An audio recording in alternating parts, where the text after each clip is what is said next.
Hola, este es un vídeo para alumnos de bachillerato que tengan alguna asignatura de historia, historia del arte o patrimonio y que tengan que hacer algún tipo de trabajo, porque lo que voy a explicar es los diferentes tipos de bibliografía que hay que manejar para realizar un trabajo serio escolar, no un corta y pega a través de una búsqueda rápida en Google, sino un trabajo medianamente serio. Esa bibliografía va a consistir fundamentalmente en libros y en artículos. Vamos a ver cada uno de estos tipos. Empezamos con los libros, y aquí hay que distinguir entre los libros científicos y los libros de divulgación. Y para ello voy a utilizar, como en el resto del vídeo, perdónenme la inmodestia, algunas de mis propias publicaciones. Tenemos aquí dos libros sobre el mismo tema y escritos por el mismo autor, que en este caso soy yo. Van sobre la iglesia de San Dionisio de Jerez de la Frontera. El que tengo en mi mano derecha es un libro de divulgación. El que tengo en mi mano izquierda es un libro científico. El libro científico se caracteriza porque tiene como objetivo realizar aportaciones propias que son fruto de la investigación. De tal manera que ese libro tiene que ofrecer novedades con respecto a lo que ya se sabía. De esta manera, el autor ha de ser muy riguroso a la hora de ofrecer un aparato crítico, es decir, notas que suelen estar bien a pie de página, bien al final de cada capítulo o bien al final de todo el libro, y por supuesto una completa bibliografía de todos los libros y artículos que se hayan utilizado. ¿Por qué la necesidad de ser puntilloso y exhaustivo en esto? Pues sencillamente porque esa alusión, esa cita a las fuentes es lo que te permite a ti presentar tus novedades como algo sólido. En el momento en el que tú lanzas una serie de hipótesis y de planteamientos, tienes que apoyarte en determinadas pruebas. Las pruebas pueden ser, por ejemplo, el análisis de un edificio, a pie de obra, por supuesto que sí. Puede ser la búsqueda de documentación en un archivo, por tanto hay que relacionar cuáles son esos documentos. Puede ser también algún documento gráfico, una fotografía, un dibujo, un cuadro. Puede ser incluso un determinado soporte audiovisual, una cinta de vídeo, pongamos por caso. Pero en cualquier caso, la cita de libros y artículos científicos es lo más recurrente. ¿Significa esto que el autor tiene que haber leído todos los libros y artículos que cita? En principio sí, aunque no necesariamente en su integridad. Normalmente los artículos sí se leen completos. Los libros se leen solamente en aquellas secciones que te interesen directamente para tu objeto de investigación. Pero lo que sí es cierto es que tiene que haberlos leído directamente. Lo que no vale es citar algo que no has leído o has consultado de manera muy superficial.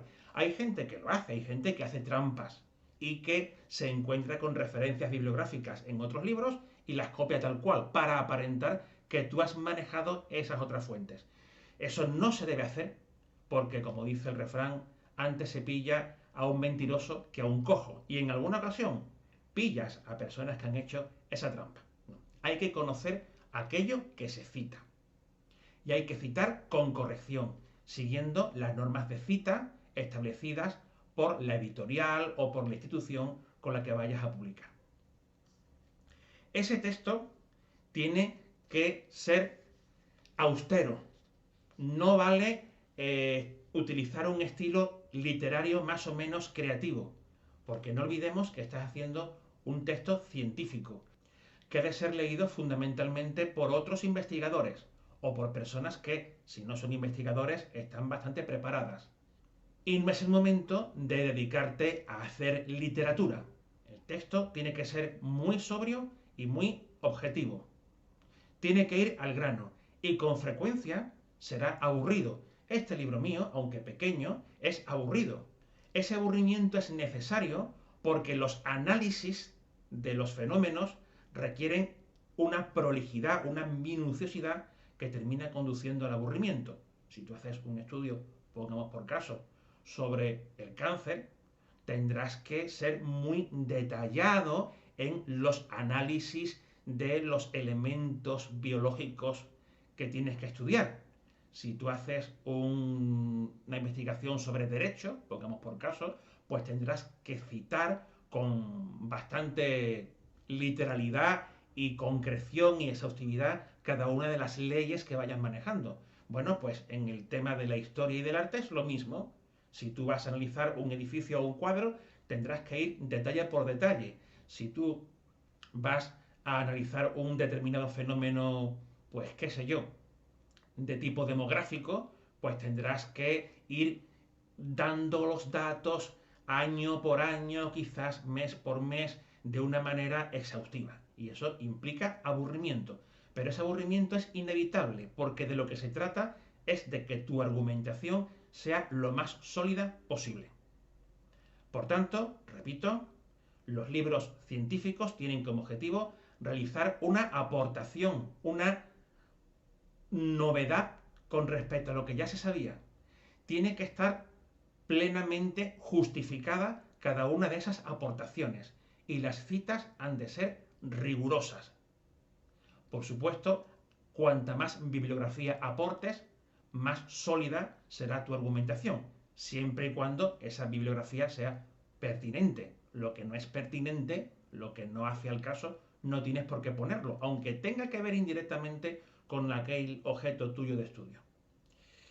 Y por supuesto, es bastante, no diré imprescindible, pero necesario que haya un buen repertorio gráfico. Un repertorio gráfico en el que no se trata tanto de ofrecer imágenes bellas como de hacer más inteligible la explicación. Es decir, que esas fotografías o esos dibujos permitan al lector comprender mejor aquello que estás explicando y justificar tu propia disertación. En el lado opuesto tenemos la divulgación. La divulgación no tiene como objetivo presentar novedades. La intención es resumir todo aquello que hasta el momento se sabe de un determinado tema. Por esto mismo, el texto no necesariamente tiene que estar escrito por una persona especialista en ese tema. El texto divulgativo lo puede escribir cualquier persona que sea medianamente conocedora de aquello que tiene entre manos, pero no necesariamente un especialista ni alguien que haya investigado sobre ese tema. Aunque también lo puede hacer una persona que ha investigado. Es este caso. Yo he investigado sobre la iglesia de San Dionisio de Jerez y también he escrito este libro de divulgación en el que incorporo mis aportaciones y las muchas aportaciones de otros investigadores, tanto sobre el tema que yo he trabajado, en este caso San Dionisio en la Edad Media, como de otros temas que tienen que ver con la misma iglesia. San Dionisio en épocas posteriores y su patrimonio de retablos y esculturas.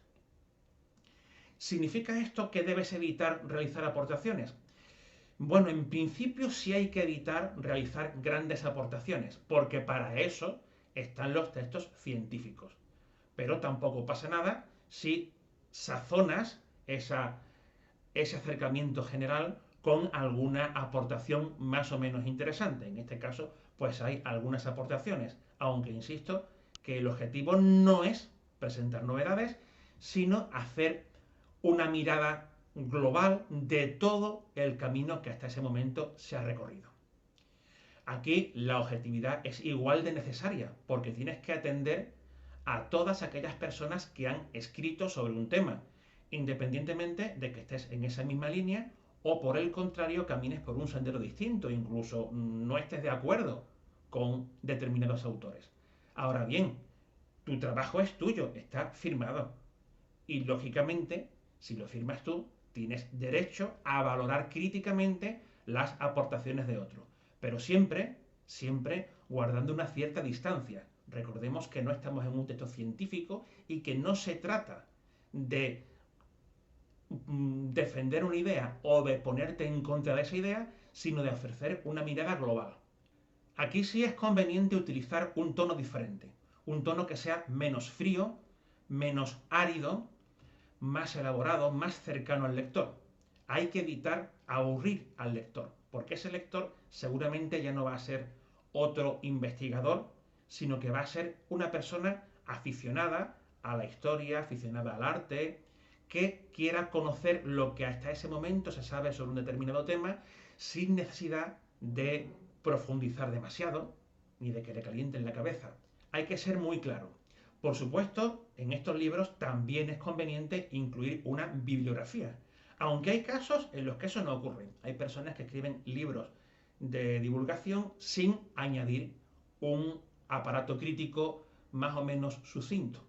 Bueno, yo no estoy de acuerdo con esa opción. Creo que siempre hay que ofrecer al lector la posibilidad de ampliar su información a través de una bibliografía mínima. Eso es muy conveniente. Esa bibliografía debe ser fundamentalmente orientativa. De esta manera, cuando un alumno se acerca a investigar, lo primero que tiene que hacer es buscar los libros, tanto los científicos como los de divulgación, y mirar la bibliografía que aparece a pie de página, al final de cada capítulo o al final de todo el texto. Generalmente el libro de divulgación le dará una bibliografía más breve. El libro científico le ofrecerá una bibliografía más larga y más completa. Bueno, pues hay que examinar bien esa bibliografía y buscar todas aquellas referencias que nos puedan servir en nuestro trabajo. Eso es fundamental, es una labor que hay que realizar con mucha atención, con mucha paciencia, pero que es imprescindible si se quiere hacer un trabajo de investigación medianamente serio, aunque sea en bachillerato. No basta con buscar en el primer libro que tengas a mano, bien en internet, bien en la biblioteca del instituto. Tienes que saber exactamente lo que hay escrito sobre el tema que te interesa. Y eso solamente lo puedes saber leyendo las bibliografías de cada uno de los libros que tengas a tu alcance. Es más que probable que el alumno tenga que utilizar también revistas, pero no revistas de kiosco, como esta, la revista Ritmo, en la que yo también escribí, por cierto, durante bastantes años. Es una revista de música clásica. Estas revistas no son las que nos interesan, no son las de kiosco, son las revistas científicas. ¿Y qué es una revista científica? Pues es una publicación periódica, efectivamente, sale cada X tiempo, pero en ella no hay artículos divulgativos, sino artículos científicos. Los artículos de Ritmo son artículos divulgativos, pensados para un público más o menos amplio. Los artículos científicos, por el contrario, tienen la intención de presentar novedades. De esta manera, el formato físico de la revista científica es completamente distinto del de la revista de tipo kiosco. Precisamente aquí he traído dos revistas científicas. Y muchos alumnos dirán, pero eso no son revistas, son libros. Bueno, efectivamente tienen formato de libro, el formato físico aparenta ser el de un libro, pero no son libros, son revistas. Las revistas generalmente la publican instituciones científicas. En este caso tenemos la revista Archivo Hispalense, que publica la Diputación de Sevilla, y aquí tenemos la revista de Historia de Jerez, que publica el Centro de Estudios Históricos Jerezanos. Estas revistas incluyen, cada una de ellas, artículos de diferentes temas. En el caso de Archivo Hispalense, pues temas que tienen que ver con la historia y el arte de Sevilla. Aquí en concreto hay un trabajo mío ya antiguo sobre la iglesia del convento de Santiago de la Espada en Sevilla capital. Mientras que en esta otra revista tenemos un artículo mío sobre la relación entre el gótico de Jerez y el gótico de Córdoba. Pero se pueden encontrar muchos temas diferentes que giren en torno a esa institución que realice la publicación. En el caso del Centro de Estudios Históricos Jerezanos, pues evidentemente temas que tengan que ver con Jerez y su historia, desde la prehistoria hasta nuestros días, e incluyendo, por supuesto, lo que es el patrimonio artístico. Estas revistas suelen publicarse generalmente cada año. Las hay que se publican cada X meses, las hay que se publican cada cierto número de años, pero por lo general salen cada año.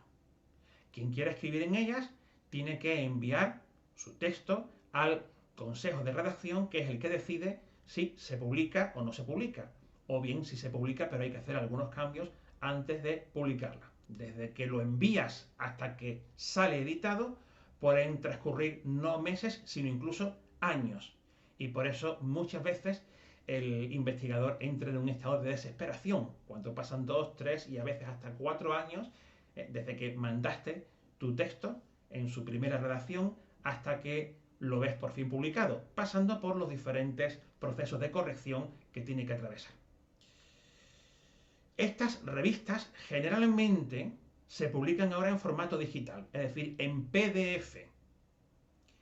En la actualidad hay revistas que todavía se siguen imprimiendo. Es el caso de la revista de Historia de Jerez, que edita en formato físico una corta tirada de ejemplares.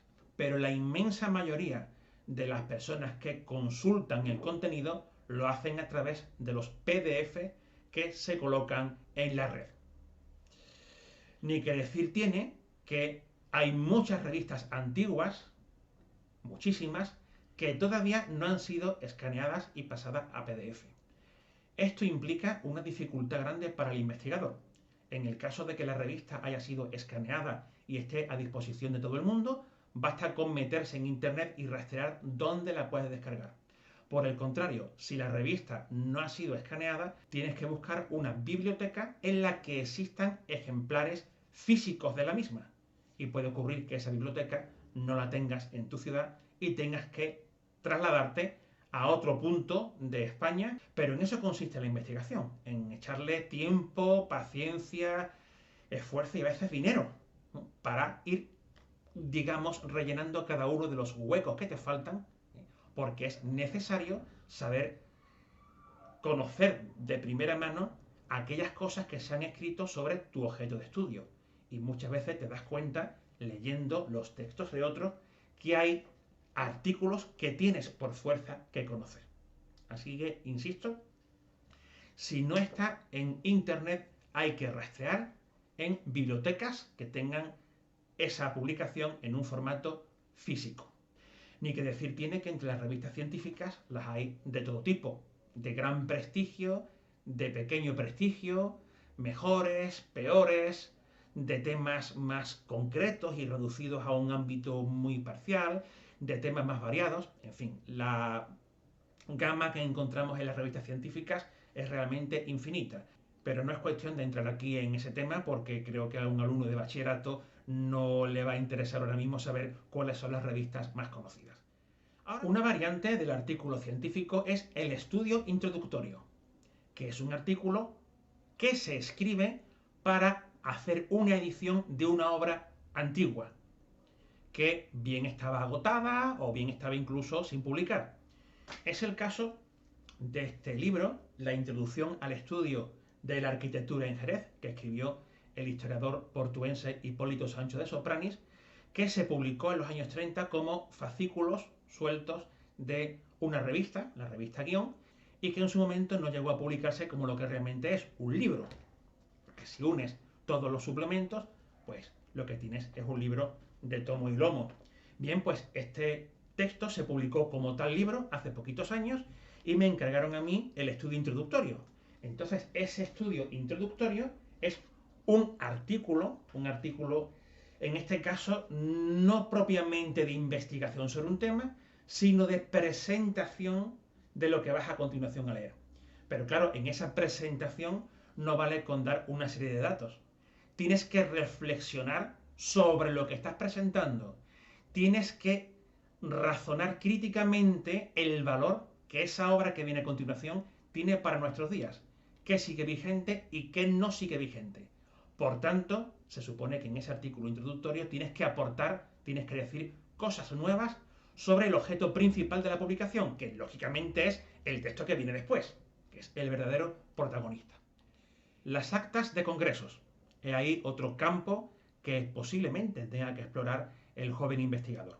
Los congresos generalmente los convocan por determinados aniversarios las instituciones científicas, pero también los pueden convocar los ayuntamientos. Es el caso del Congreso Jerez 1264 que organizó el Ayuntamiento de Jerez. Aquí tenemos esas actas. Las actas de congresos lo que hacen es recoger aquellas ponencias y comunicaciones que se han presentado a lo largo del evento. Las ponencias son más largas y son encargadas por los organizadores del congreso a determinadas figuras, mientras que las comunicaciones son más breves y las presentan personas, investigadores, que voluntariamente quieren participar en ese congreso. El objetivo de comunicaciones y de ponencias es el mismo en cualquier caso. Es presentar novedades científicas. Es, por tanto, la investigación el objeto de estos congresos. Lo que no quita que en casi todos ellos se invite a alguna o a varias grandes figuras que, digamos, den lustre al acontecimiento. Esas grandes figuras generalmente no van a presentar una ponencia de investigación, sino lo que van a hacer es venir a contarte lo que ellos han hecho durante toda su trayectoria de investigación. Por tanto, esos artículos que suelen aparecer al principio suelen ser visiones generales de un determinado tema, suelen ser retrospectivas, que sí que pueden incluir alguna aportación novedosa, pero que no tienen estrictamente la necesidad de presentar ninguna novedad. Sin embargo, el resto de las ponencias y todas las comunicaciones sí que tienen la obligación, en principio, de presentar algo nuevo. Por eso mismo, el lenguaje ha de ser neutro y tiene que haber un exhaustivo y riguroso aparato crítico que soporte esos razonamientos. Las actas de congresos suelen ser muy gruesas, porque generalmente son muchas las personas que participan. Y también es frecuente que no aparezcan hasta bastantes meses o incluso años después de celebrarse el evento. En este caso, si no recuerdo mal, se tardó un año. Aquí aparece un trabajo mío sobre la iglesia de San Lucas. Y bueno, en este caso hubo suerte porque tengo por aquí otra publicación. En este caso, bueno, ven ustedes un volumen bastante grueso y son 2 volúmenes en total, son 2, de un congreso sobre las órdenes militares en la península ibérica. Bueno, pues aquí, como digo, hubo que esperar años. Las actas de congresos no son fáciles de encontrar. Suele haber pocos ejemplares y solamente las tienen bibliotecas selectas. Pero afortunadamente, con la era de Internet, existen PDFs y los autores o incluso la propia organización del congreso suele subir los PDFs correspondientes a Internet, con lo cual se solventa bastante la consulta a estas fuentes. Catálogos de exposiciones. Los catálogos de exposiciones tienen mucho que ver con las actas de congreso. Comienzan generalmente con un texto largo a cargo de un gran especialista que no se encarga de ofrecer novedades, sino de realizar una mirada retrospectiva sobre el tema al cual está dedicada la exposición. Luego hay varios textos también largos que son estudios parciales sobre algunos aspectos concretos de esa exposición. Y finalmente están las breves fichas de los objetos expuestos. Aquí tenemos el catálogo del Limes Fidei, una exposición que se vio en la Catedral de Jerez en torno a la llegada del cristianismo a esta ciudad. Ahí participé yo precisamente con uno de los estudios introductorios, en este caso sobre la arquitectura gótica de Jerez en los siglos XIII, XIV y primera mitad del XV.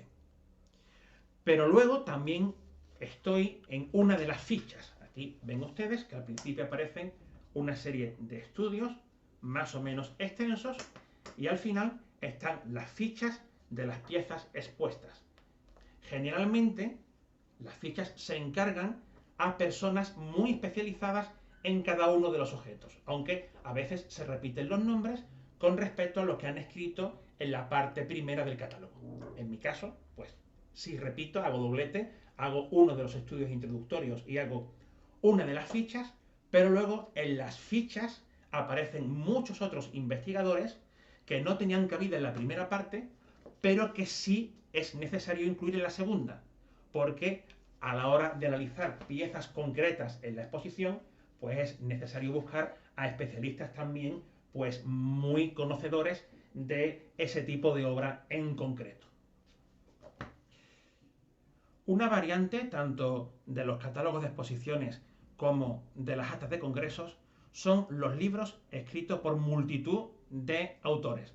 No me refiero a un libro escrito por 2, 3, 4 personas.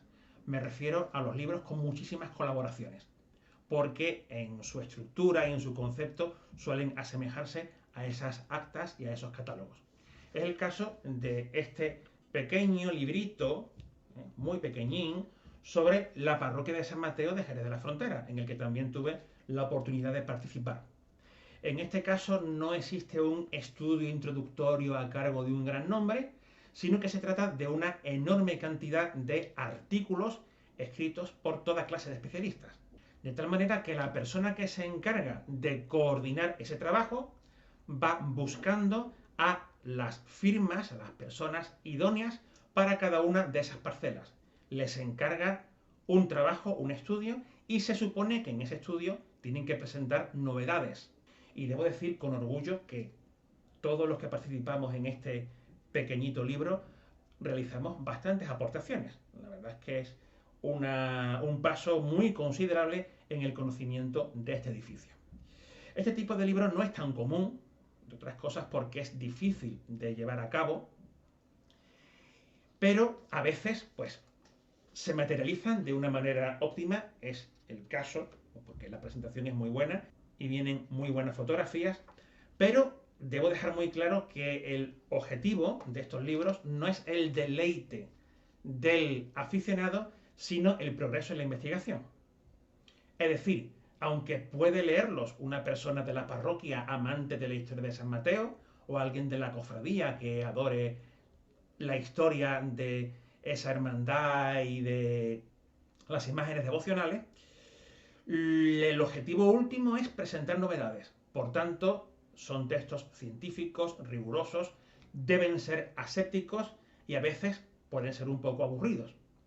Otra cosa es que le dejo un bonito formato para que resulte más atractivo al lector.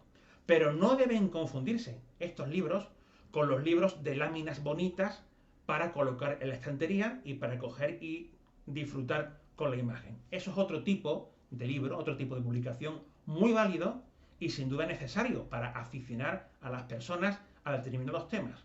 Pero estos libros escritos por firmas científicas, por investigadores, insisto, que están pensados también para el investigador, es decir, para aquella persona que está haciendo un trabajo de investigación sobre algún tema y a la que tú le puedes ofrecer información o razonamientos que quizás le sean de utilidad.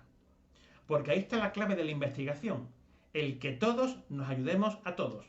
Es decir, que a través de tus aportaciones ayudes a personas que están investigando bien sobre lo mismo, bien sobre algo que está relacionado, pero que no es idéntico tema. De esta manera, cuando un alumno emprenda un estudio, no tiene que limitarse a buscar 2 o 3 textitos que hablen directamente de ese tema que le interesa. Tiene que procurar manejar una bibliografía más o menos amplia, en la cual tú puedas ir, como en un puzzle, juntando las piezas hasta obtener una panorámica lo más completa de aquello que quieres estudiar. De esta manera sabes por qué camino tienes que caminar y no metes la pata y descubres, entre comillas, cosas que ya estaban descubiertas. O lanzas ideas que no son válidas porque ya alguien ha demostrado que esa idea es incorrecta. ¿Que esto supone mucho tiempo? Sin duda, supone muchísimo tiempo. Una investigación seria supone dedicación. Por eso mismo, a veces los profesores nos reímos cuando alguien dice: yo te entrego un trabajo y me subes un punto en la nota y te lo entrego mañana. No, mañana no puedes entregar un trabajo sencillamente porque un trabajo serio tarda en hacerse como mínimo, semanas, seguramente meses. Y en el caso de los trabajos científicos, entre comillas, de adultos, es decir, los pensados para revistas científicas, pueden incluso tardar años. Y es normal que eso ocurra. Por tanto, hay que autoexigirse para hacer las cosas bien. En un trabajo tienes que demostrar ser capaz de buscar las fuentes y de extraer de ellas aquellos elementos que son pertinentes y necesarios para tu propia elaboración. Tienes que contrastar esa información mediante el uso y la lectura de varias fuentes distintas y tienes que completar aquellos huecos que te queden buscando bibliografía adicional. Solo de esta manera lograremos presentar un trabajo que esté bien argumentado, que sea sólido y que demuestre capacidad para investigar. Espero que estas pequeñas reflexiones os hayan sido de utilidad.